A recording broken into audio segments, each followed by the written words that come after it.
Hello everyone, welcome to Influence Software's webinar titled DevOps, Managing Development, Operations, and Release in Large Scale. My name is Christoph Horvat, and I will be your host today, along with my colleague Peter Holder, who is a member of our pre-sales team. And today, Peter will be responsible for showing us how to implement DevOps in practice during a live demonstration of codeBeamer. All right, so first off, a few words about today's agenda. We're going to start with discussing the basics as well as the benefits of DevOps, and then we'll move on to the challenges, how DevOps should be implemented at scale. And we're also going to explore the relationship between DevOps and the Scaled Agile framework and Agile in general. And then this will lead us to discussing some practical considerations of the large-scale implementation of DevOps. And finally, we will move on to the live demonstration to see how it's all done in practice. Now, after the presentation and the live demonstration, you will get a chance to ask all your questions during a questions and answer session. And please note that a recording of today's webinar will be available on our website soon after today's session. And once you're there, when visiting our webinars and events page, please make sure you take a look at our upcoming events and feel free to sign up for any of our future webinars or workshops. All right, so moving on, just a few words about us. Influence Software was founded in 1998 and is based in Stuttgart, Germany. But we also have partners in Korea and Taiwan and an office in the Silicon Valley in the US. As most of you know, we are the developers and the only vendors of codeBeamer ALM, which is a fully integrated and complete application lifecycle management solution. Influence is also providing consulting and services from Germany, with the mission to help our clients manage the complexity of their product and application development processes. Moving on, a short list of our clients. As you can see, we are serving customers from various industries, such as the automotive, high technology, finance, defense sectors, as well as the medical industry. And we have clients ranging from smaller, mid-sized companies to large global enterprises, such as Siemens, Lufthansa, and Samsung. Right, so that's what it is about us. And then let's move on to today's main topic, DevOps. First off, basic question, just what is it? Well, basically, DevOps can be thought of as customer-focused collaborative development. So basically, it means the alignment of goals and processes in order to promote the convergence of these two previously separate disciplines, development and operations. Because the separation or the so-called siloization of these processes resulted in a bottleneck in the life cycle of the product. After development, the product was just urged through the quality assurance and testing processes before being just passed on to the operations team. So as a popular metaphor puts it, this way the operations team felt like the product was just hurled over to them over a wall. Before that, they weren't involved in the process of development. So bringing them together helps speed up the releasing of software and adds further benefits, as we'll see later. We'll discuss the benefits later. Removing this bottleneck happens by bringing the teams closer and aligning their processes in order to achieve continuous delivery. This is a term that you'll hear a lot from me today. The cycles of capturing requirements and planning the development, then building and coding the software, and then finally testing the product, they shouldn't be separated from delivering or deploying it. So this is basically what DevOps is all about. As such, DevOps relies heavily on continuous delivery. But that said, it's important to note that they are not identical. So these are just the basics of DevOps. But in order to better understand how it came about, so the history of DevOps, as well as the general methods and practices that it applies, feel free to check out this two-piece article series on our blog. So next on, let's see how DevOps works. Now, this illustration here is just a simplified illustration of the basic processes of DevOps. As you can see, the whole process relies on utilizing customer feedback to improve the deployment process itself. So this means, first, synchronizing the work of the various teams and roles involved in the development. Second, continuously gathering feedback from the customer. And third, deploying products, configurations, or processes frequently, improved based on customer feedback. so it heavily relies on feedback from the customer. Also, the phases of development, building, quality assurance, and deployment should all be aligned in a process that is based on this frequent feedback by the customer. And this leads us to our next topic, the basics of DevOps in practice. Now, as mentioned before, DevOps relies on the alignment of goals and enhancing the collaboration between development and operations. This, again, is a keyword, collaboration. And it also benefits a lot from automation and the practice of continuous delivery. And another aspect, code and change management, is also important when it comes to DevOps. The changes in both the application code and the configuration management code need to be managed efficiently in order to achieve DevOps. The barriers between building and testing are removed completely to offer an integrated approach to the management of these processes. So overall, the philosophy behind DevOps is that of team thinking and collaboration. And this is what helps continuously improve the processes. So now that we know what DevOps is and what processes it affects, let's move on to exploring why it's so popular. So basically the benefits of DevOps. So through continuous delivery and release, DevOps helps your teams release software in shorter development cycles, reducing the product's time to market. This means that you can release early and often, which is a basic requirement.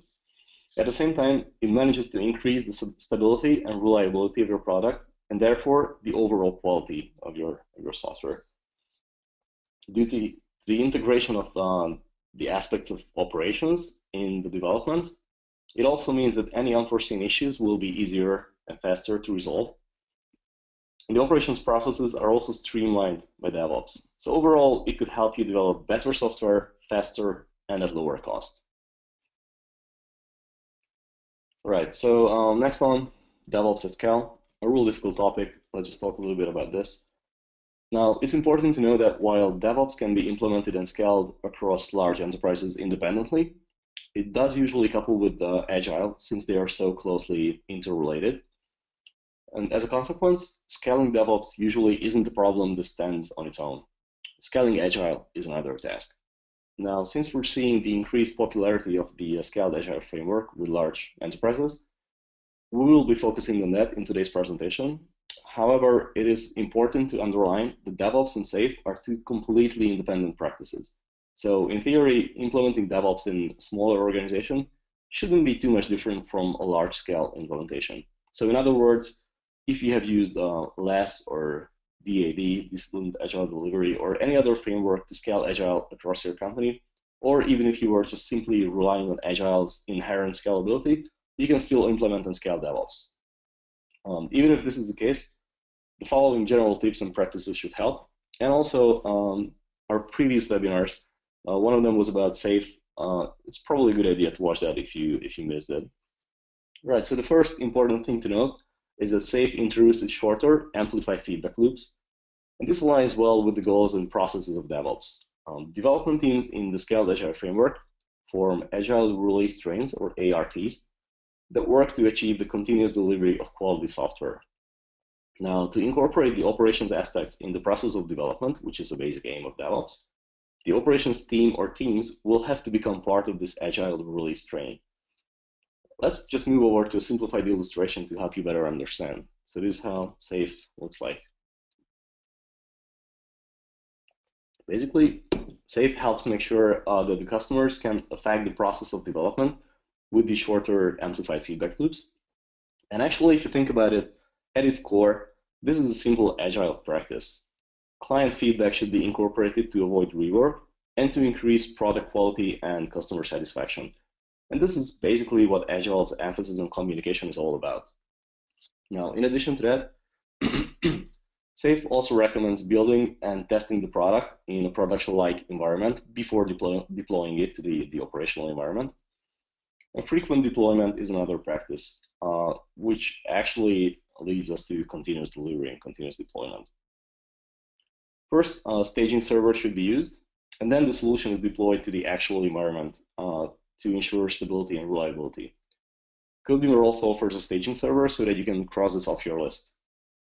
Now, another recommended practice is maintaining everything under version control.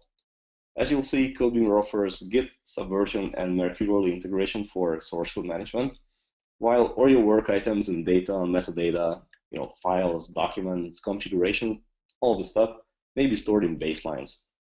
These baselines are actually snapshots of the current state of all your artifacts, all your work items. codeBeamer also allows you to browse and compare these baselines later. And all this comes together in releases, which allow you to organize and synchronize the work of several teams, as you can see here on this slide.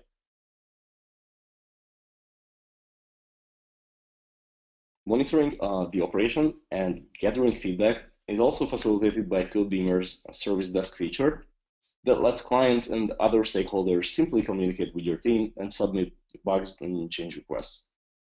And last, as DevOps relies on automation, and because achieving continuous delivery is a basic objective, automating everything is a really important task. Now, to help you be able to do this, codeBeamer offers integration with automating tools such as Jenkins or Hudson, and it also comes with a powerful workflow engine to help you streamline and automate your processes as much as possible. Yeah, so I also welcome everyone. This is Peter here, and I'm going to move on with the slide that previously Christoph showed you. And what you can see here, this is an extract of our safe template, and we will concentrate and emphasize the team and the program level itself. And I will introduce you about what the components are in this DevOps, in the meaning of DevOps, and I will walk you through the live agenda for today. So let's start at the beginning.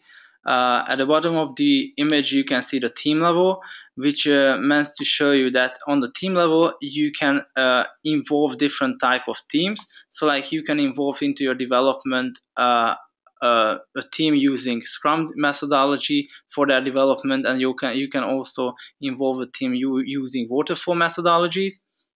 And these teams itself are producing deliverables in releases, and these releases can be connected in one major release on the upper level, on the program level, in the agile release trains. And this is a pretty complex image that how the architecture is built up. So and you can see on the program level, we have different teams involved in the development. So on the program level, we have an operation team, a release management team, and also a product management team. And their responsibility is to handle all the issues on the program level, such as releases collected from the team level, and also the incoming and submitted change requests and bugs. And this is where we are today and what we are about to talk. So why we are using DevOps and what we would like to improve. So the basic thing we would like to improve is our software, our product. And then secondly, the environment in which we are developing. And the third one is our processes, operations, and the internal communication inside the company. And we can do that utilizing our feedbacks from our customers. So they are able to submit their change requests and bugs via our service desk functionalities. All those bugs and change requests are collected on the program level, and the product management team is responsible to delegate these change requests and bugs down to the team level, to the exact release, to the exact related task or requirements, for example. So you can down very much into detail and accurately to the source of the problem or the bugs. So and on the upper part of the picture, you can see a project which can contain 2 or even 3 or even more agile release trains. These are the major releases. So all these agile release trains from the program level can come together, and you will see the big picture. And this will contain all the releases and also all the deliverables from down from the team level up to the almost to the portfolio level. So now I'm gonna go into our codeBeamer, and here what you can see, this is our safe template. And as I mentioned previously, I'm gonna concentrate on the program level and also on the team level. You can see on the team level we have different type of teams. So like we have two different Scrum teams and also one waterfall team, and we also have the program level. I'm gonna go into the program level now, go into its trackers, and show you on the program levels all the members involved on the program level. They have to work with program epics, which are derived from the portfolio level, which epics and features you would like to develop in your next release. Here are the change requests, which are collected by submitted our customers, and also here, this is here the agile release train. I will click on the change request. This is the list what actual change requests we have reported in the system now, and how you can handle that. So you can see actually on the program level, all of these change requests are assigned to the development operations team. Now I go to the members tab. I show you the groups of people who are involved in this project. So you can see you can easily add and define certain groups, but by the definition we have the development operations team here involved, the product management team, the project admins, the release management, the release train engineer, and all the way down to the user experience team. And now go back to our trackers and show you how you can manage all your change requests in our release planning system. As you can see here, we have different type of agile release trains collected from the team level. So like we have an electricity car agile release train, which contains two different releases itself.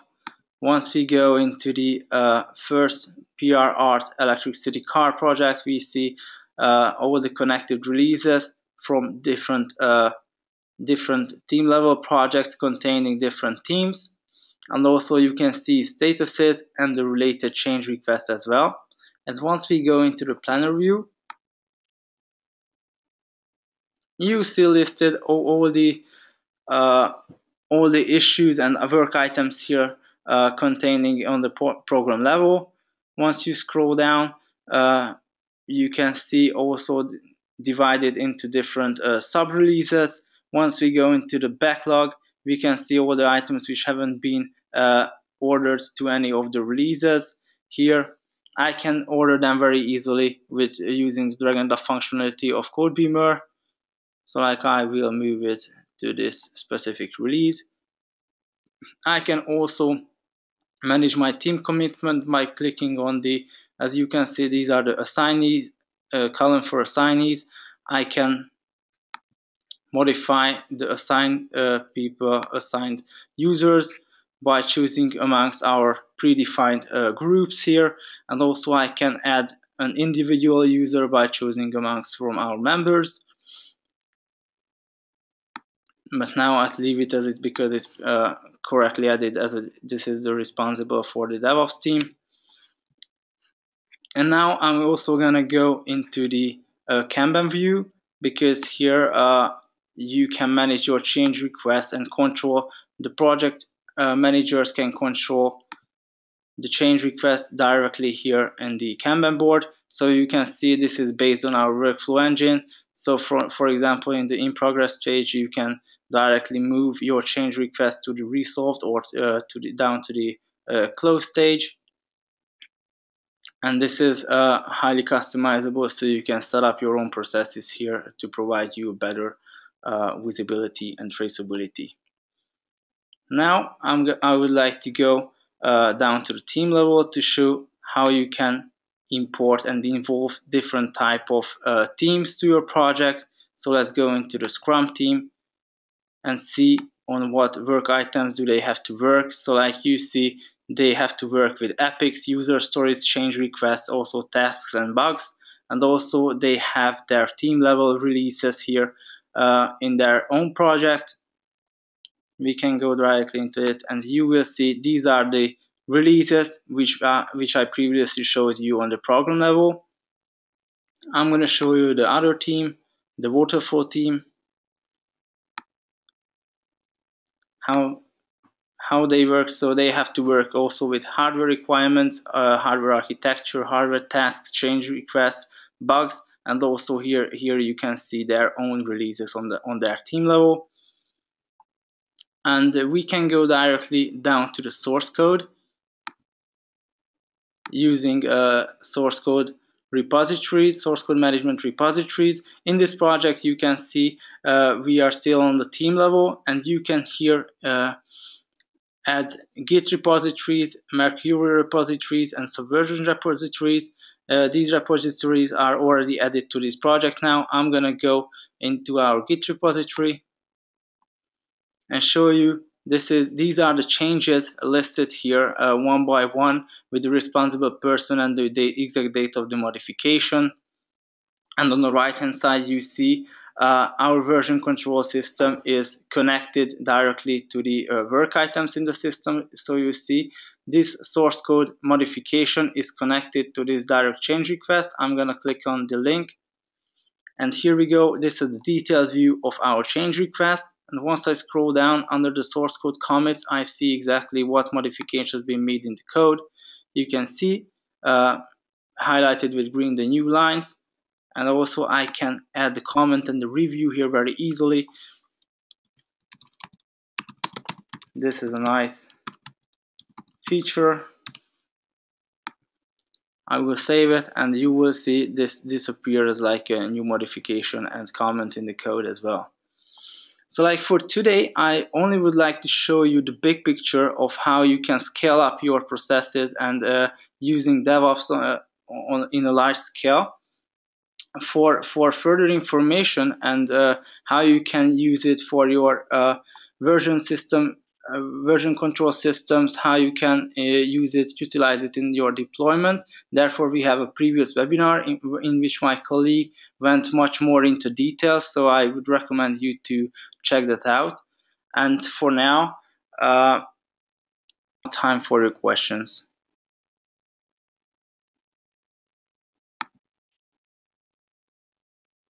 Please look for the questions box on the right side control panel.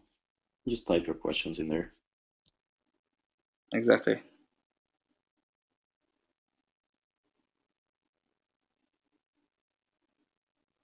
And in the meantime, when you are busy of typing your questions in, don't forget that we have another upcoming webinar next week called Enterprise Architect UML Modeling with codeBeamer ALM. So are you also highly welcomed at that webinar as well.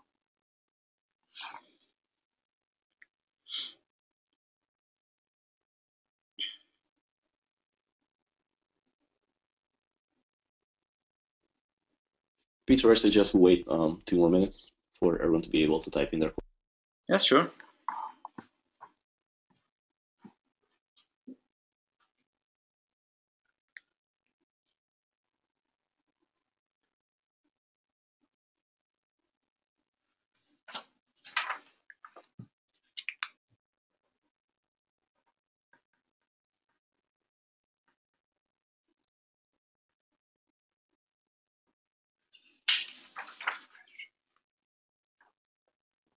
Yeah, in the meantime, we have our first question.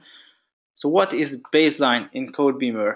That is a pretty common thing in codeBeamer that most of our customers are using baselines, and basically the baselines are the snapshots of your entire project containing all your configuration, all your content, source code changes, and all your modifications, so that and in the future you can use it as audit trails and you can compare your for previous versions to your latest ones. Okay, we have an other question. What is the difference between the Kanban and the DevOps?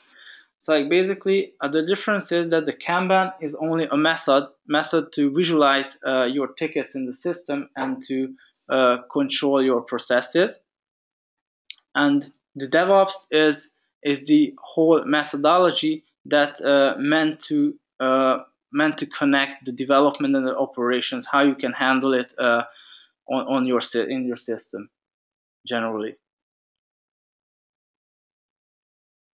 Was it an answer to your question?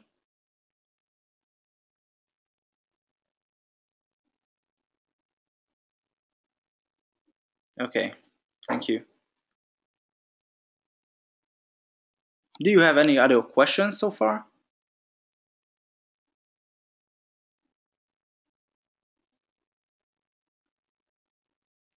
If not, and if you have any further questions later on, please feel free to contact us on our company email address.